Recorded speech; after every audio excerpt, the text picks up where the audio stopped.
দর্শক, ছুটির দিনে সবজির বাজারের খবর জানাতে চাই।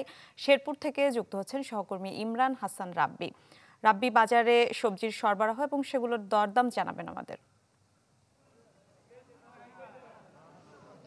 মিলা, শেরপুরের আজকে আমি যে বাজারটিতে রয়েছি এটি মূলত শেরপুর জামালপুর সীমান্তবর্তী এলাকার সাতপাকিয়া ফেরিঘাট বাজার। এই বাজারে মূলত ব্রহ্মপুত্র অববাহিকার চরাঞ্চলে উৎপাদিত সবজিগুলো নিয়ে আসা হয় এবং স্থানীয়ভাবে এই বাজারটিকে মূলত সবচেয়ে সতেজ সুলভ মূল্যের পাইকারি বাজার বলা হয়। 250-টিরও বেশি ডিজাইন অপশন নিয়ে ওয়ালটন স্মার্ট ফ্রিজ, বোঝে আপনার প্রয়োজন। আমি যদি আজকের বাজার দর বলি, মূলত শেরপুরের এই বাজারটিতে আজকে মূলা বিক্রি হচ্ছে 1 টাকা কেজি দরে, যা আসলে একেবারেই শুনতে বেমানান। তারপরেও আসলে এখানে এত বেশি উৎপাদন হয়েছে যার কারণে 1 টাকা কেজি দরে মূলা বিক্রি হচ্ছে।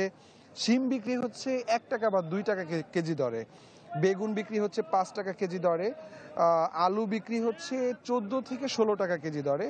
প্রকারভেদে এই আলুর দাম কিছুটা পরিবর্তন হচ্ছে এবং পেঁয়াজ বিক্রি হচ্ছে 30 থেকে 40 টাকা কেজি দরে। আসলে এই উৎপাদন বেশি হবার কারণে মূলত এখানকার যে বাজার রয়েছে সেই বাজারগুলোতে কিন্তু সরবরাহ অনেক বেশি এবং এখান থেকেই মূলত শেরপুর জামালপুর সহ দেশের বিভিন্ন বাজারগুলোতে কিন্তু পাইকারিতে কিন্তু এই সবজিগুলো নিয়ে যাওয়া হচ্ছে। আসলে এই ছিল মিলা আমার কাছে শেরপুর থেকে কাঁচা বাজারের সবশেষ খবর।